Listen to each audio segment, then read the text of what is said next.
When you first activate your website dashboard plugin, you need to go to the iWeb custom dashboard settings page, which you'll find at the bottom of your WordPress menu on the left hand side.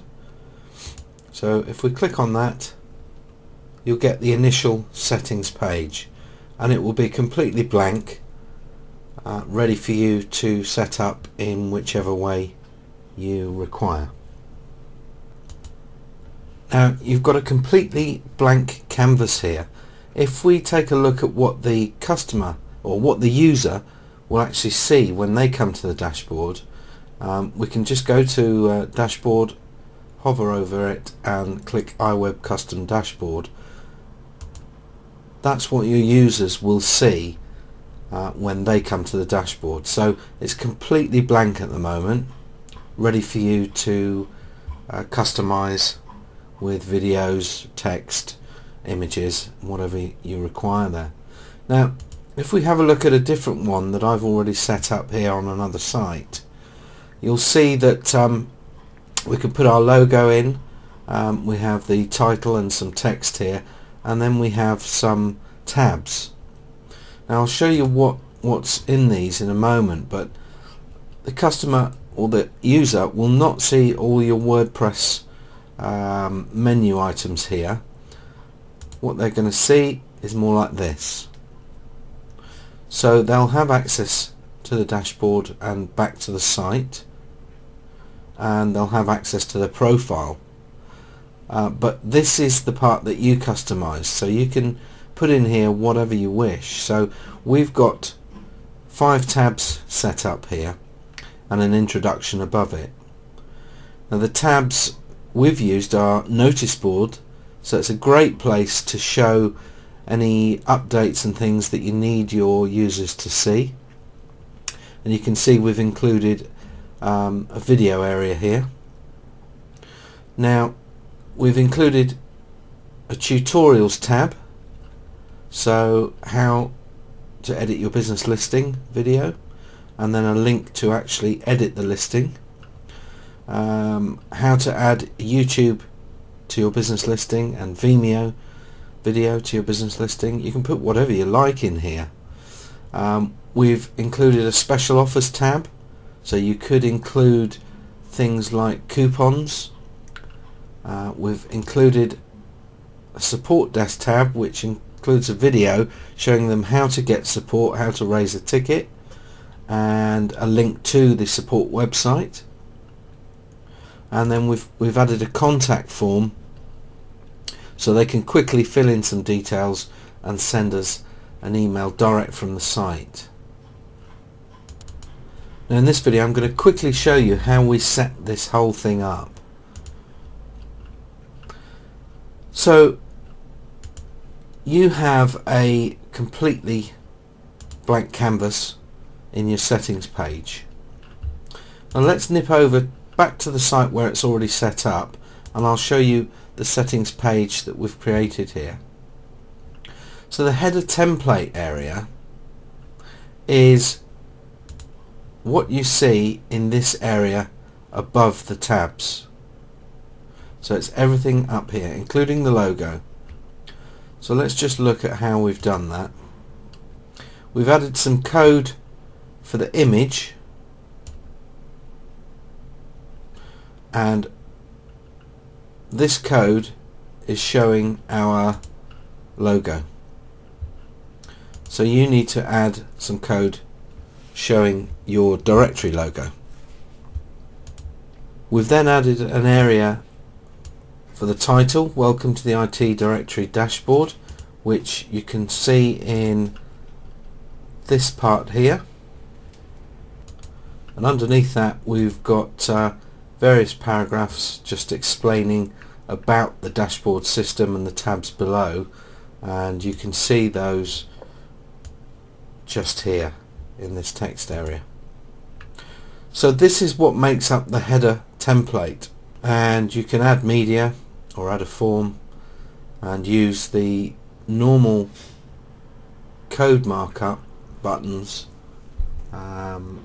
in the top here. You can also switch to visual view, so it's just like your normal WordPress page and post editor window.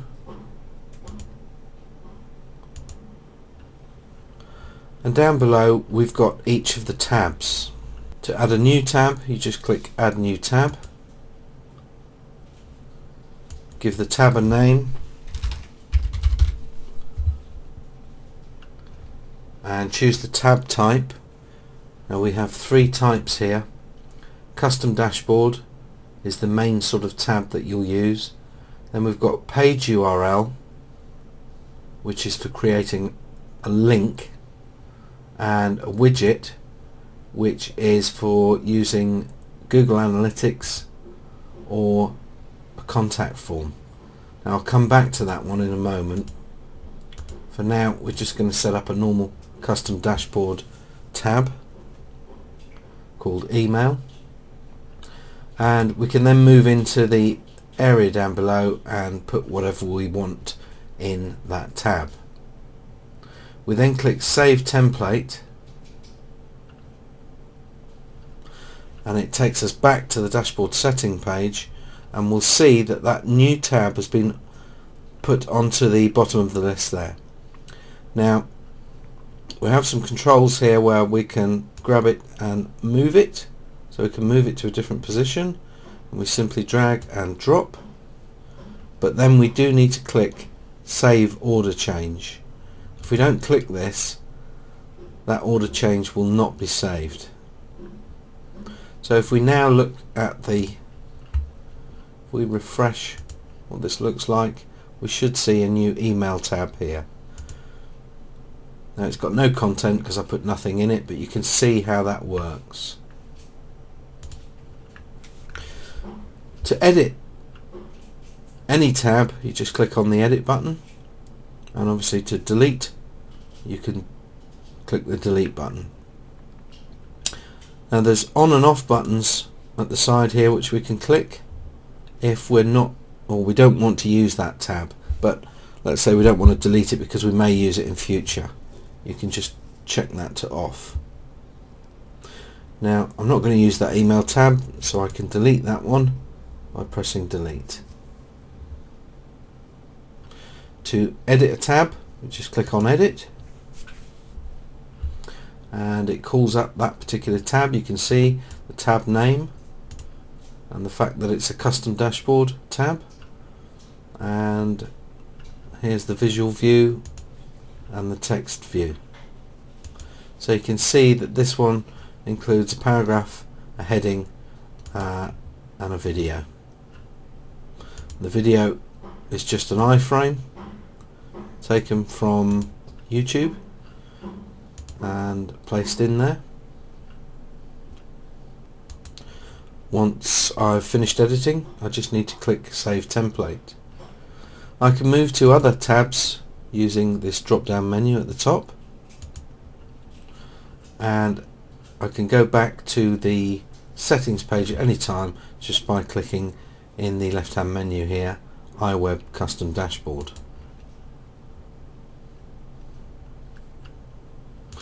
Now I said I'd come back to the email contact widget, so if we go into the one that's already been set up here and edit it, you'll see that the tab name is Contact Us, and we've chosen the widget contact form, and that will ask you to just put in an email address of where you want that message to go to, and that is all you need to do for that tab to work. It will automatically create this setup on the page, so the user will have somewhere to put their name, their email address, the subject and their message. When they press the contact button, that message will be emailed to whatever email address you have set up in here. Now because we use this dashboard plugin on our customers' sites as well as for directories, we use them for our customers that we do web design work for.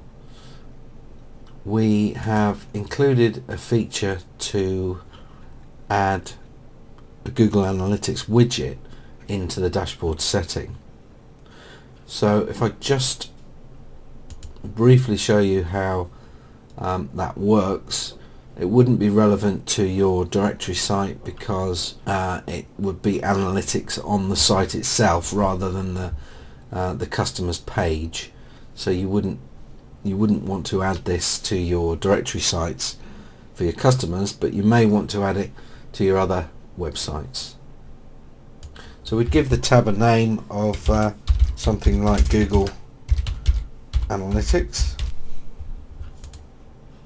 Then we'd choose widget, and we have two plugins that we can work with: Google Analytics Dashboard and Google Analytics Dashboard for WordPress, and that's one of the ones I prefer. So we can choose that and then click Save Template.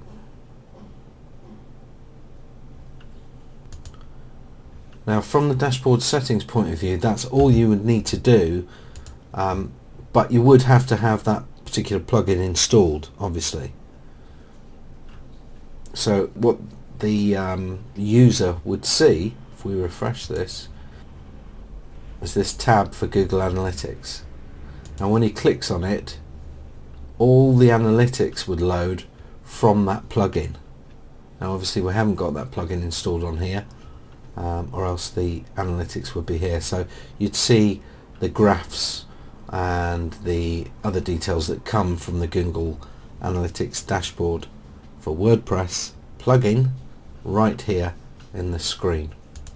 And just to show you what this does actually look like on if you're using this plugin, I'm going to take you to one of our customers' sites and just show you how this is in their back end.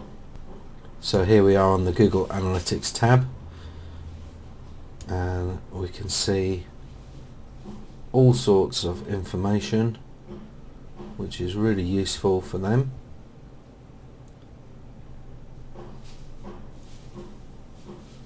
Okay.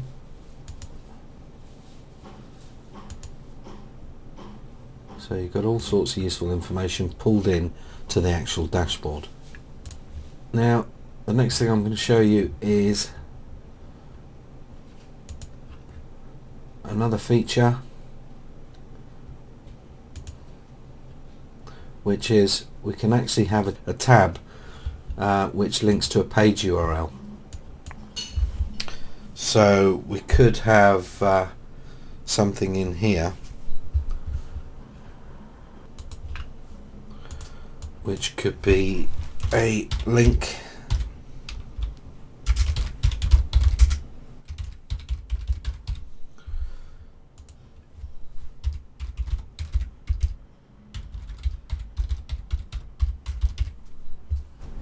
to another service or any page you want. So you just need a tab name and the URL where you're going to take people when they click on that tab. So if we save this a moment, and we now go back and refresh the dashboard, this tab here is now a link. So we can click that and go direct to wherever it is that you want to take people. So it could be a page on your site or an external page. And that's it for the settings for the custom dashboard plugin. Just to tell you that as you're designing it and creating and changing these tabs, you can get a view of what the customer or what the user will see. If you go to dashboard in the WordPress menus and click on the iWeb custom dashboard link, it will show you how this dashboard area will look to the user. That's it for this video. Have fun with this plugin.